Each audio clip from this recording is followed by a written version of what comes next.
Okay. Sorry, guys. Like I said, I'm having difficulty. Okay. So thank you for joining us today. We will, like Chrissy said, we'll be going over a diversity, equity, and inclusion workshop presented by Jenny Samuels. We'll also be discussing some upcoming events and any concerns and questions that you guys have about the graduate school or about AGS. We'll have the workshop. We'll have Jenny present the workshop, and then we will be going over discussions. So we'll have a discussion at the end. We can just talk, move on, whatever. Just get all your ideas out and questions about diversity and inclusion.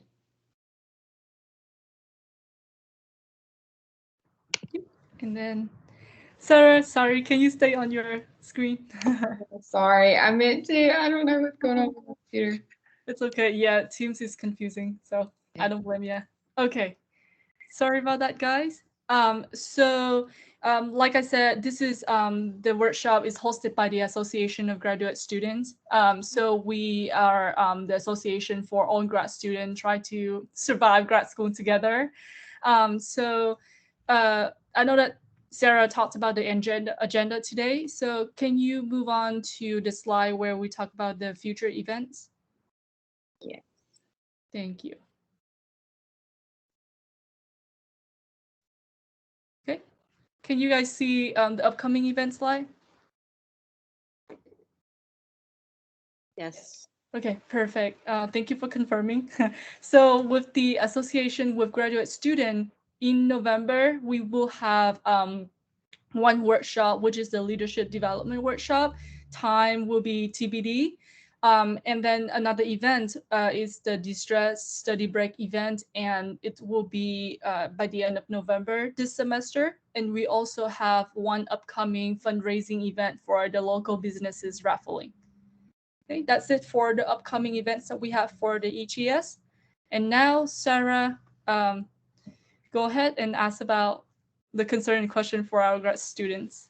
Yeah, of course. Does anyone have any questions you need to ask us just about anything in relation to AGS, about this upcoming workshop, about future events? Just go ahead and ask your questions. You're also welcome to drop them in the chat box if you don't feel comfortable or you're not able to turn your mic on.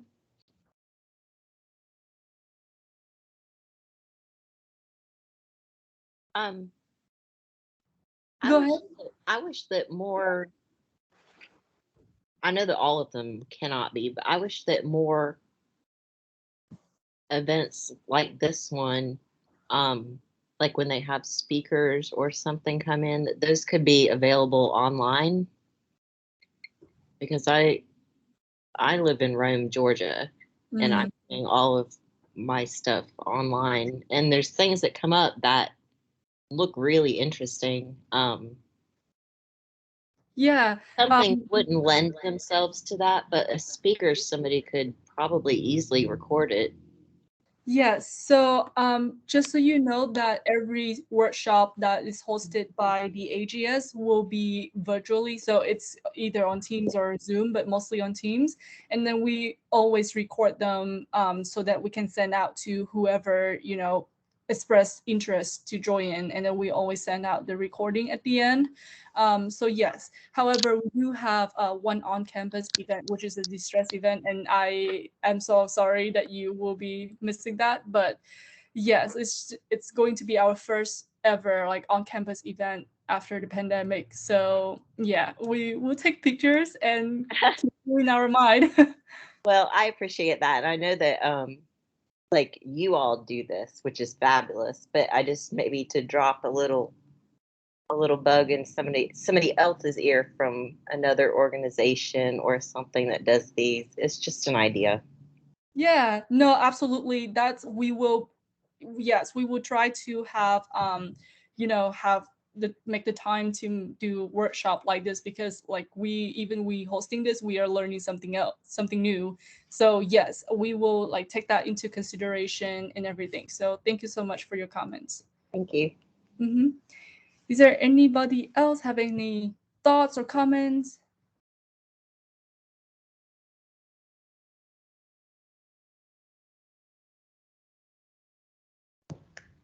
Christy, you're muted. Sorry, I always do that. Okay. Yeah, so thank you, Jenny, again for your comments. But like Sarah said, if you guys have any other concerns or questions, feel free.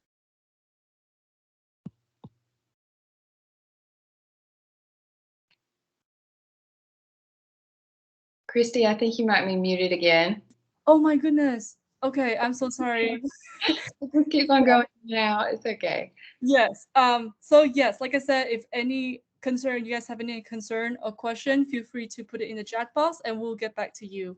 If there's no more thoughts, any comments, we will switch the workshop to Ginny, who is our presenter for the DEI workshop today. So Ginny, we will stop sharing the screen and then you can go ahead and take over. Sure. Thank you. Christy, I may need you or Sarah to watch the chat if I'm not able to pull it. So Absolutely. Just, Of course, yeah. thanks, guys. Okay.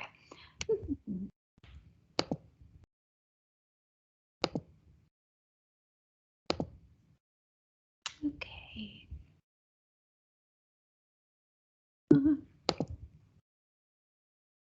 Y'all, what is going on? Okay. All right, guys. So welcome. We're going to do an introduction for DEI so that we all get on the same page. I know a lot of people have varying levels of understanding or application, work, and study in this topic. And so we're just going to have a nice explanation on what DEI is, how we can move from that performative DEI to allyship. So I really appreciate your time and you guys joining us, and I'm looking forward to talking through it with you guys. So we all come into this setting with personal experiences that are uniquely impacted by what makes us different and similar.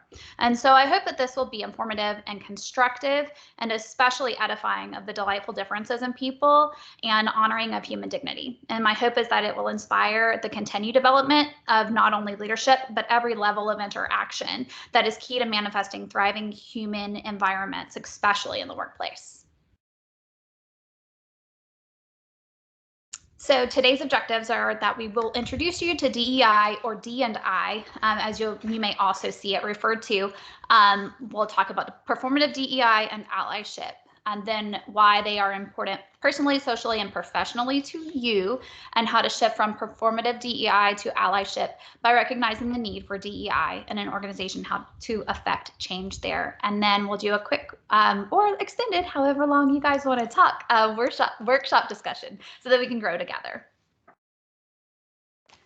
So some quick definitions.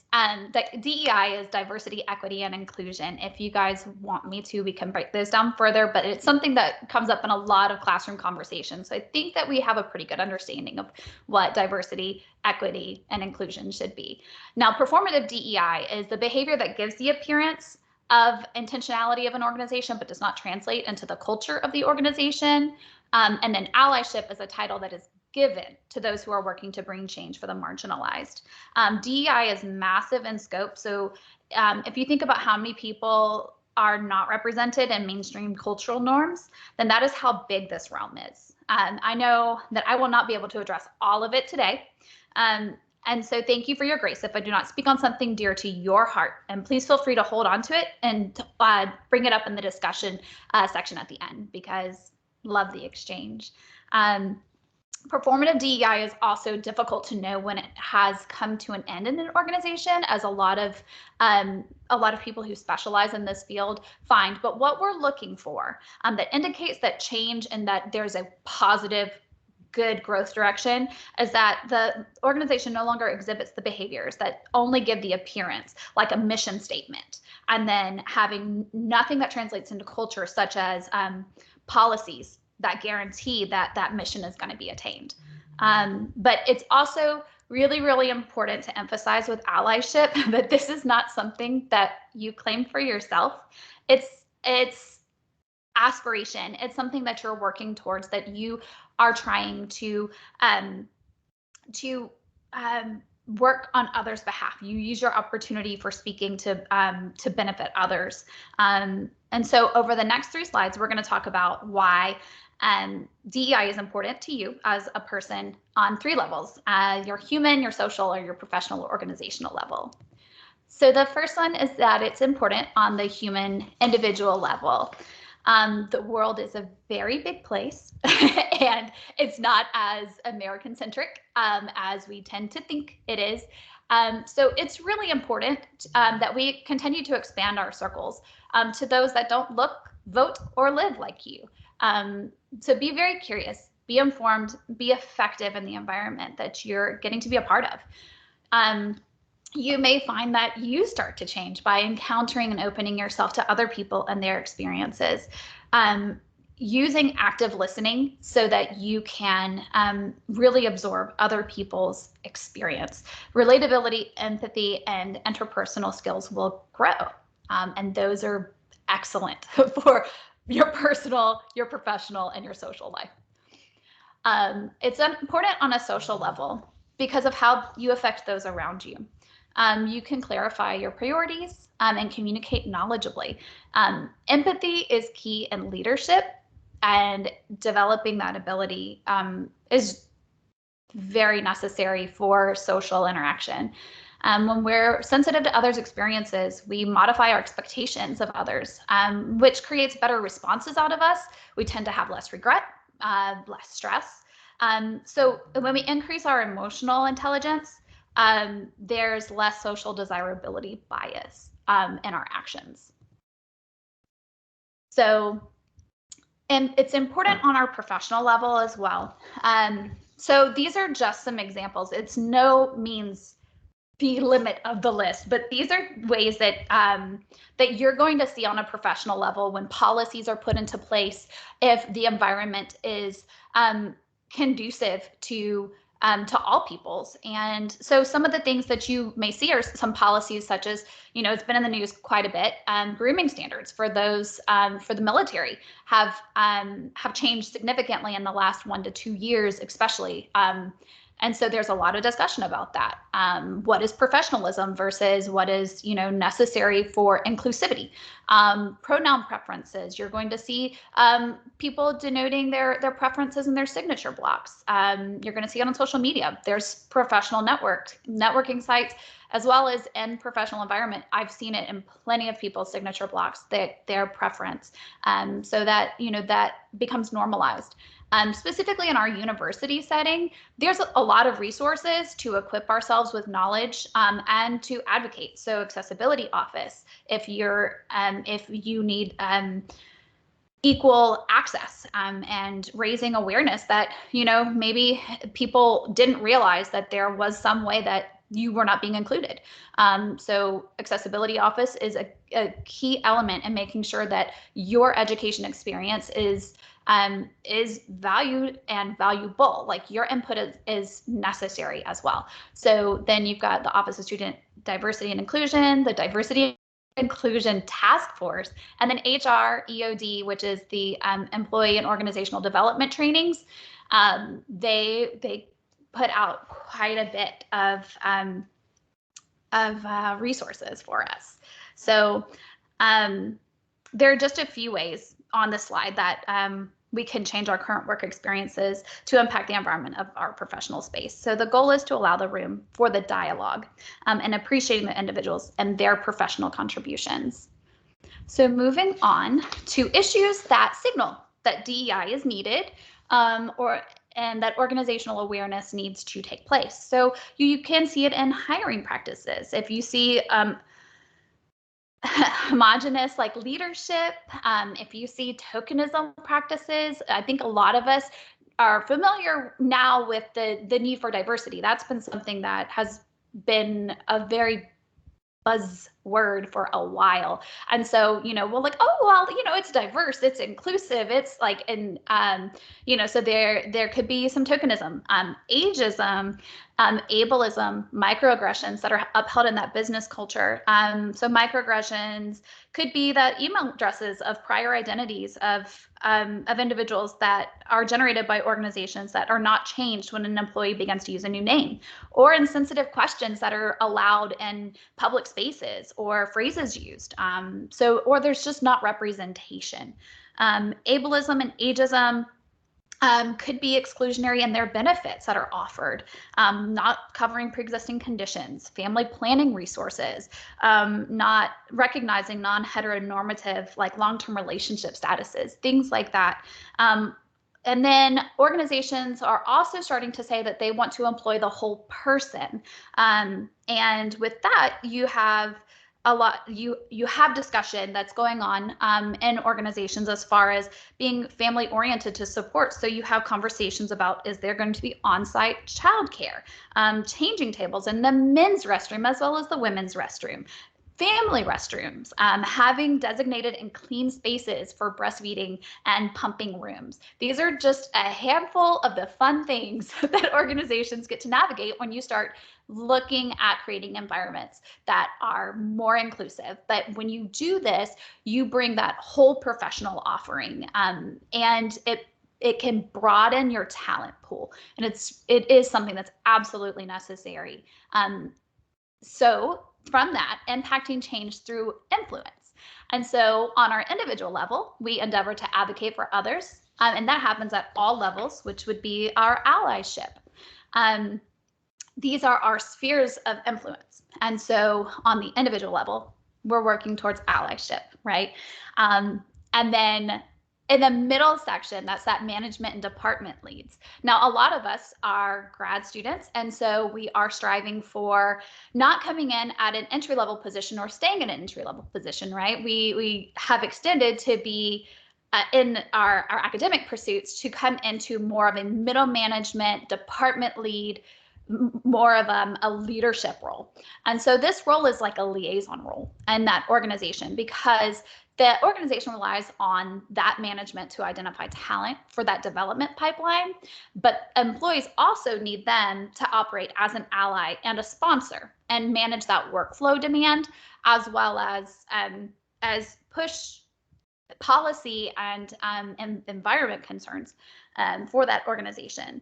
It's really necessary to have that leadership buy-in so that employees can feel safe, but also able to be vulnerable and trust that change is possible in that climate, and it's absolutely necessary. Performative DEI really hinders that relationship, and it does not build trust because it's just behavior, but you know that the thinking behind it has not genuinely changed. I also would say that organizational leadership has to continue to commit to increasing coaching opportunities, identifying talent for leadership development, and sponsorship activities to extend influence for the advancement of others. And so there is going to be more of an emphasis on middle management in this one for me, just because that's where we can make immediate impact as we step out into our workforce. And so so as professionals on that edge, that is that space that we're going to move into. And so looking at advocating and then creating environments where it's safe and able to have that open discussion to bring about change. So, and also benefit that organization in their productivity and their bottom line.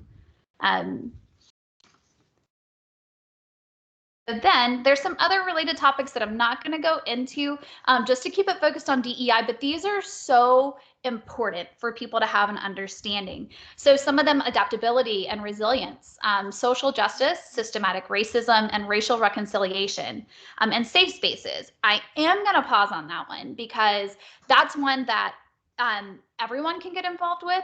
That is something that is offered through our university. There's a training coming up. I saw it hit my email today. that is a training that is offered, and you recognize it like it's a sticker on a door. I've seen other faculty that have that slide on their door, and so it indicates that that space, that person has undergone training, and it advertises that their environment is safe for those that are in need of reprieve or help. And so I would also recommend doing some research. There's actually some pretty legit results when you Google for any signs for people who are in need. So there could be domestic violence relationships. There's some hand gestures, things like that. There's behaviors, ways that people ask for help in those situations that I would recommend you learning more about, just so that you can be a great advocate for those that are in need. So some more resources to explore more on our DEI topic. You've got humanitarian and nonprofit organizations that are there for community building, and they have resources, they have conversation and dialogue space, and they have creative approaches. There are IOs, there's social work that is working in this field for more evidence-based application techniques to see organizational change, gain awareness, those approaches.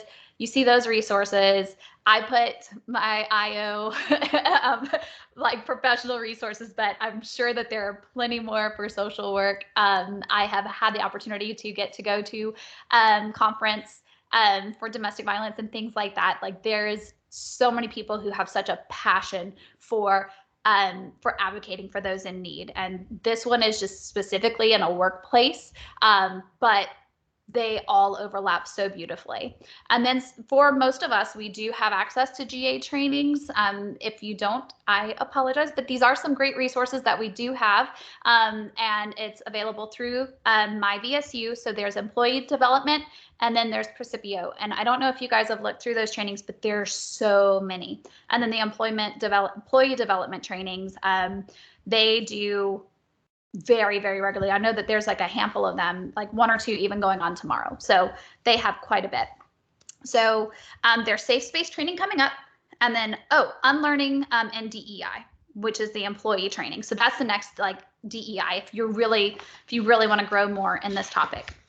And then, all right, so that is just our introduction to it. If you guys are going to want to engage in conversation, everything, get ready. And can I get a thumbs up, clap, smiley face, like anything letting me know that you guys are ready to do the discussion, and we'll move into that.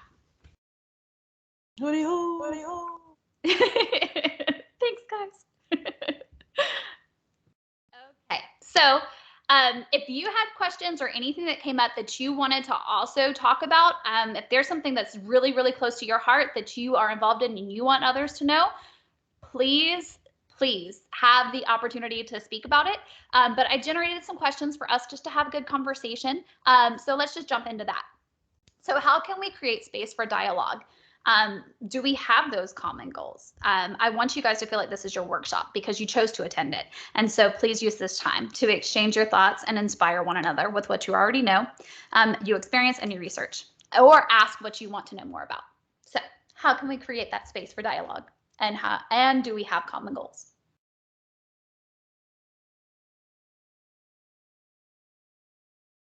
And if there's anything going on in the chat, I can't see it. I need your help.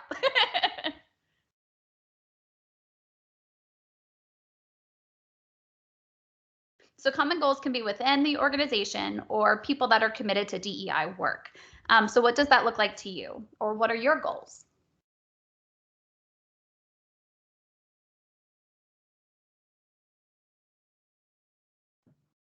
Hey, this is Ashley. I would just I think it's a great first step.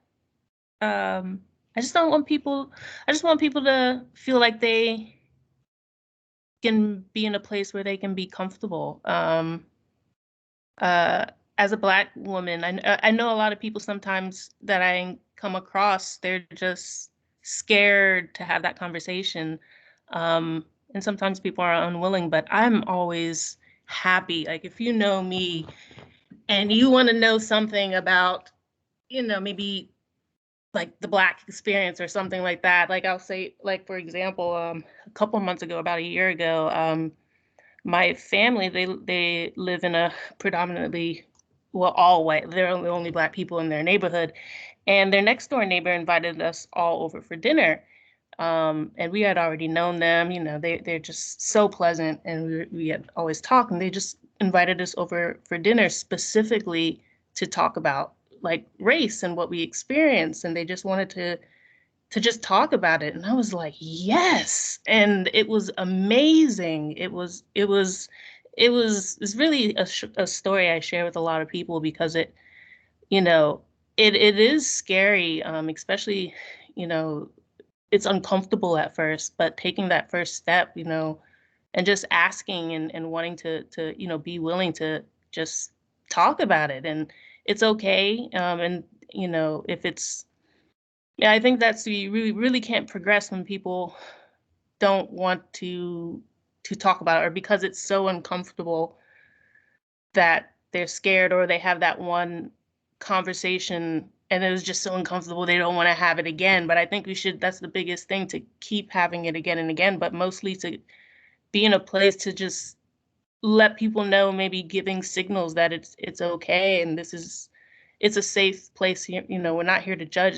It's a knowledge gaining experience. Like, it's not even a safe space. I like to call it a growth space. I mean, because how are we all supposed to grow if we don't kind of come together and ask questions on things we don't understand? And I'm always open for it, and I open to doing that. And I try to tell others that, yeah, you want to know, I will tell you. I mean, and that's just cool. It's cool to me. And I think that's the big, a big first step. Thank you. Thank you for sharing. Yeah, like I agree, getting comfortable with being uncomfortable, and getting outside of the norm of what looks like and thinks like us and where we live. I have had the opportunity to live in very diverse environments, and so going to very almost segregated environments, it's very odd. It feels very weird at times, and so thank you for sharing, and thank you for being willing to share more of your experience to create that dialogue for growth. Does anybody else have experiences they'd like to share? Hey, Jenny, I think we have some chats. Okay.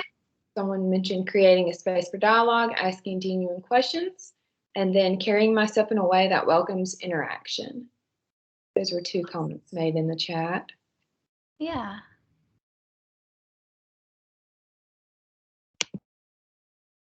Awesome.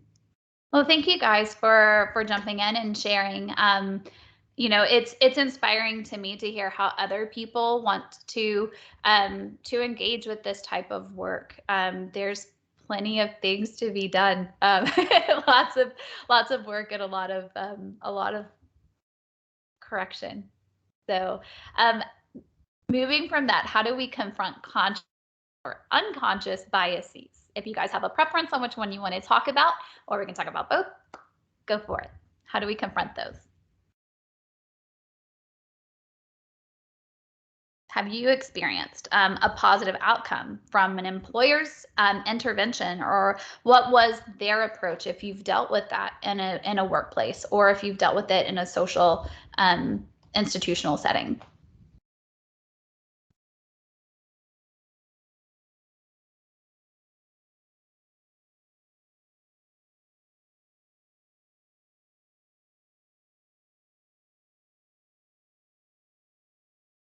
So to answer the question about confronting the biases, I think it's so important, first off, to be so open to learning about different kinds of people who have maybe different sexualities, different races, different genders, just anything, right? I think it's important to recognize that there are people out there different than you, and then also like talk to them, right? Like, be willing to engage in conversation, be willing to get to know more about them.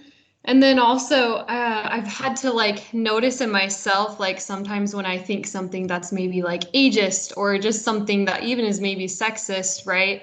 I just have to like take a step back and be like, oh, where is that thought coming from, right? And just kind of reframe it and realize that that's kind of coming from society, right? And so to confront that, we really have to be self-aware, right? And just constantly making sure that we're checking in with ourselves and that kind of thing.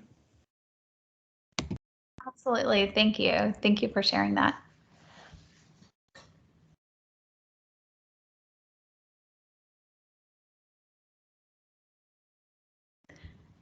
I really second, echo everything that Sarah just said, really. I don't think she could, and it, could have been stated better that getting to know more people, especially like, I think a lot of people view, myself included, I'm sure we all have our moments of biases, and what I see a lot of people are doing, is grouping people, putting people in groups, and then thinking that everyone in that group is the same. And then, so you're leaving out the individual part. And so when I've, been, had my own instances of biases where I'm thinking, this person's kind of like this group or something, what I'll try to do is I'll go to that person directly and I'll talk with them and get to know them, be like, oh, this is a person. I mean, they have their own uniqueness. They're the individuals. And so, yes, there might be, certain populations, demographics, but then you have to take that out and get to know the person themselves and confront that. And I really think that mostly comes from just broadening your exposure of people. If you think someone, this group's, assume stuff about people, then, you're really not gonna really overcome that. So I really think Sarah hit the nail on the head with that. Yeah, awesome. Thank you guys. Thank you for your input. And we have Hua raise your hand, so feel free to unmute and speak up. Yes. Yes, that was beautifully said. I just want to, say I resonate with everything that's been shared. And it also just makes me think about how feeling, being bold enough to confront our conscious and our unconscious biases. And what I've kind of learned is just how when our biases are unconscious, it usually is a sign of some kind of privilege or some experiences in which we are able to feel safe enough or to not be aware of those unconscious biases. So that's something that just really reminds me that just the process of not being aware of those biases or not having to confront them deals with not being part of a marginalized group in some way or form. So I think that just speaks to how important it is to be aware and to continuously push ourselves to be outside of our comfort zones so that we can confront those biases. thank you. I also think that when confronting these biases as well, whenever we do encounter individuals who may not necessarily have the same, thought process or integrity that we might have, that instead of getting frustrated and calling them like, our automatic defenses are like ignoring them or calling them ignorant or just like, what, it's their loss and everything, really taking the time and educating them about the biases in certain things and matters that they say, because they can genuinely go and thinking that what they're saying is not really problematic or anything. So really take the time to educate or take it upon yourself to be the person to educate that person, saying, hey, what you didn't realize is what you said was, ableist or ageist or, kind of making people of color uncomfortable. So being the one to step in and say, hey, this made me uncomfortable and I'm going to tell you why, instead of just writing them off as ignorant. Do something about it. Yeah. Thanks. Yeah, I would agree. And also too, making sure that people who are willing to address it, that like you were saying, stepping in and speaking up, making sure that that's amplified. That's another way that we can confront those conscious or unconscious bias, is that we say, you know, they've got something valuable to say, like, but did you hear that? Like, did you hear it? You need to hear that. You know, and I think that that's another way that, like, even if we don't feel like we have the right words or enough experience, right, but you hear somebody who says something profound, you share it. It's really easy. You know, like, it's, you know, that could be performative, but more than anything, like, just saying, okay, well, like, this is what I'm continuing to wash my experience in, and I want others to know about it, to help confront those bias in our circles, especially for people who are on the cusp of branching out, right, and trying to meet people who aren't like them. Well, when you start amplifying other voices that are doing incredible work, you start meeting the people who follow them, and they usually will be people that aren't like you, right? And you learn more, and you connect more, and you grow more. So thank you guys for those contributions.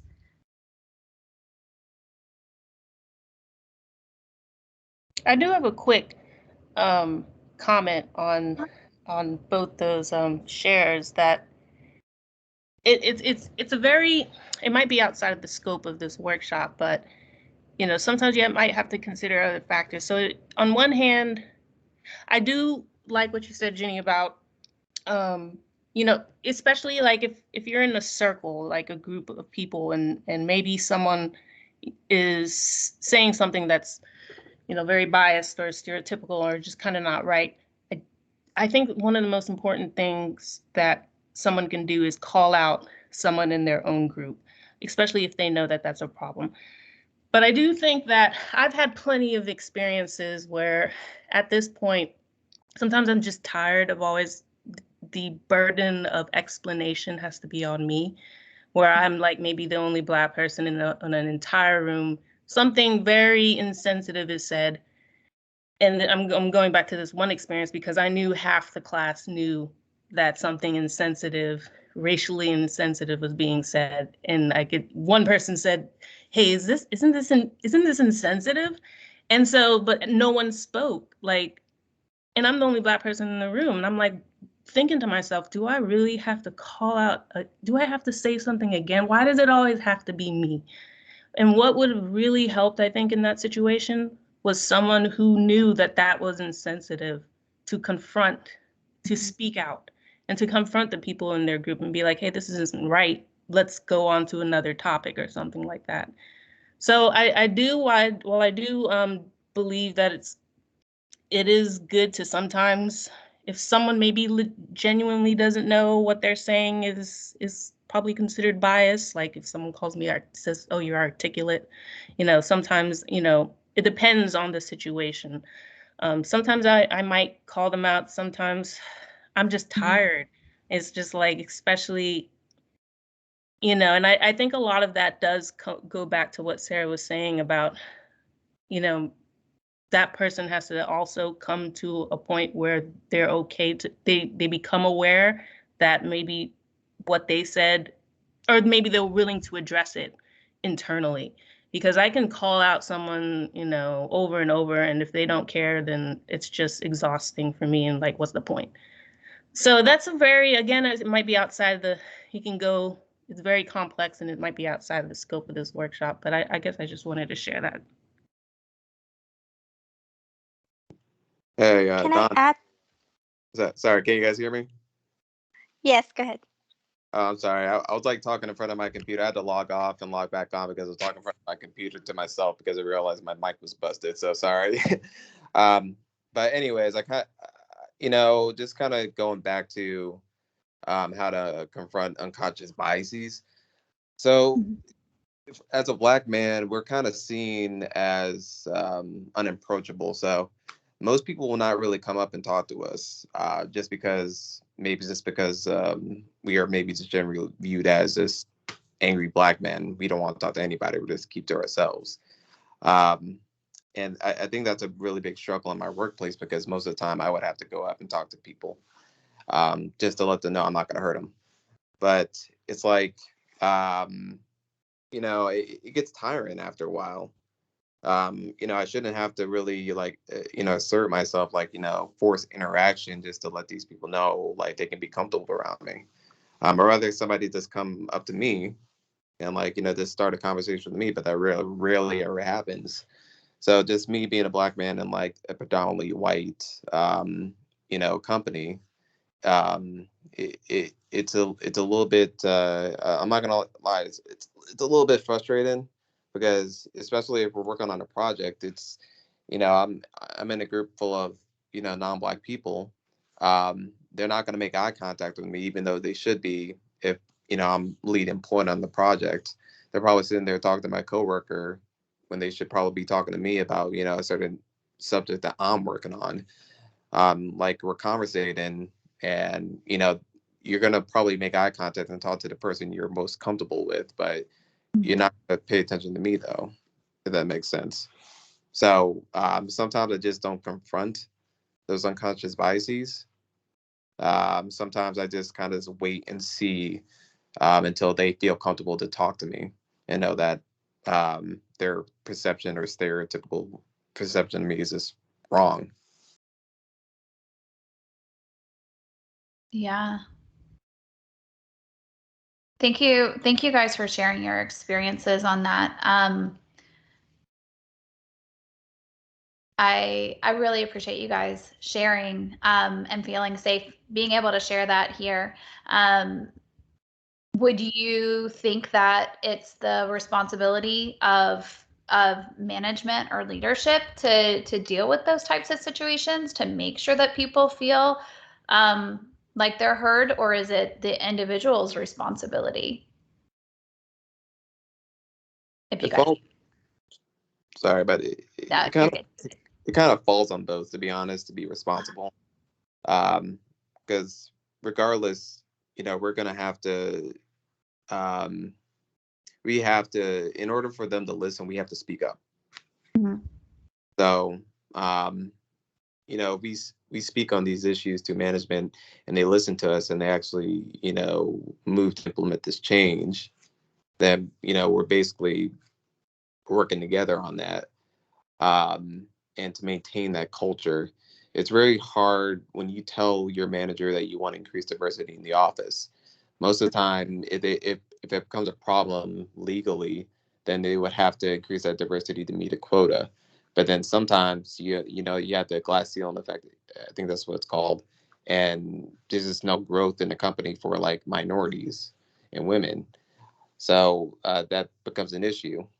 But so you would have to make sure that culture is saturated. You have to make sure it grows when you increase diversity. So I think it's a big responsibility on management, more management than the employee, because they have the authority and the power to actually change. But we also have power. We just maybe just don't have their direct power, if that makes sense. Yeah. Hey, Jenny, I think a few people have their hand raised. Okay. If you guys want to go ahead, because I can't see like everybody, all I see is my screen. So I can either stop sharing this screen so I can look at everybody, or you guys just go ahead and talk when you're able to talk. Sorry, guys. I think Ellen. I think Ellen was next. Yes.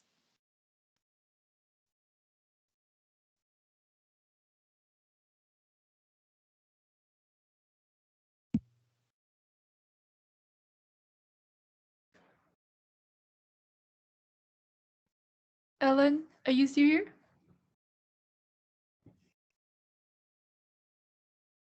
I don't know if you're talking, but you're still on mute. Sorry. Yeah, I think that contributing to what Rufus said, I agree with his concerns, but you must adapt to, you must initiate change. It's not easy, but once you are focused, you realize that, people end up getting along because they come to realize that, oh, after all, what I was thinking was not what it is. You understand? So I think going through the narrow path sometimes really helps because after all, I mean, if you are pessimistic, I mean, you lose nothing. Thank you. Thank you. Thank you for sharing. This is really like I love this conversation, and I just want to take a moment to also like I appreciating the emotional labor that comes with confronting biases, and especially Ashley or Ashley. I'm not sorry if I'm mispronouncing it. I do think that emotional labor sometimes fall on the person of color or the marginalized group, whatever the minority person with that identity.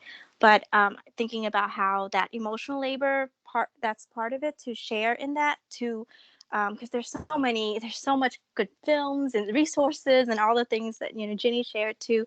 There's so many places where people can go to understand minority or marginalized experiences.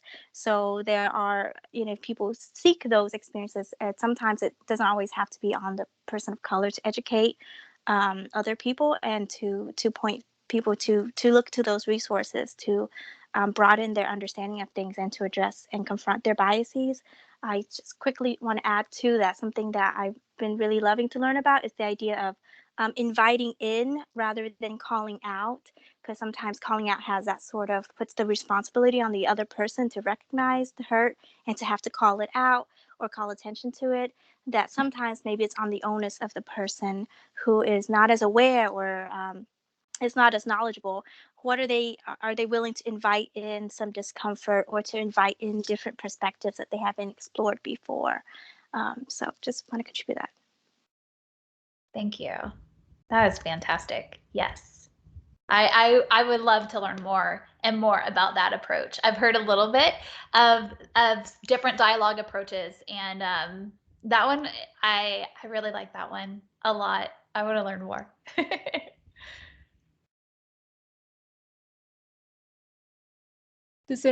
Does anyone have any comments or any thoughts? Okay, Ginny, is there anything else that you would like to add? Nope, we're good. If you guys, I appreciate your time and I appreciate your involvement. And yeah, I have enjoyed getting to be in this space with you. Thank you so much. Thank you so much, Jenny, for presenting. It was amazing. I definitely learned something from it, and so thank you. Thanks.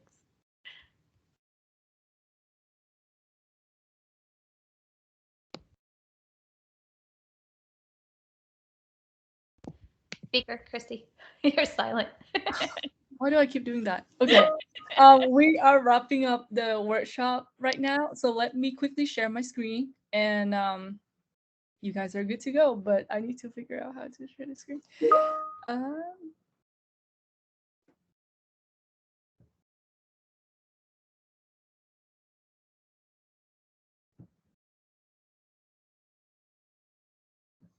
Okay, it's coming up. Alrighty, thank you so much, Ginny. We really enjoyed it, and I definitely, like Sarah, learned so much from you guys. So just quickly here, we, like I said, we are the Association of Graduate Students. So we here to help graduate students to, professional develop and everything like that. So if you guys would like to stay in touch with us, we do have a group me, and if you like to be added in there to be kept posted with our upcoming and future events, feel free to send your number to my email pdtren@valdosta.edu, or follow us on Instagram at gradstudentsvsu. And like I said, if you guys have any question, any concern, feel free to drop it in the chat box now. And then also we do have a feedback survey that I will be sending out tomorrow for whomever joined the workshop today, just to see you guys' feedback, you guys' comment, so that we can improve for the future workshop and event. So we will be very appreciative if you guys can complete the survey and let us know how you guys think. So thank you so much.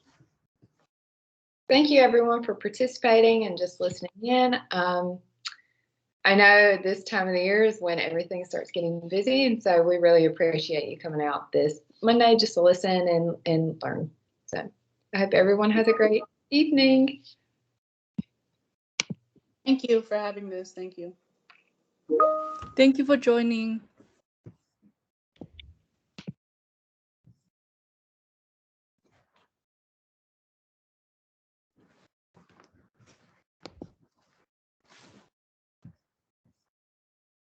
Bye, everyone.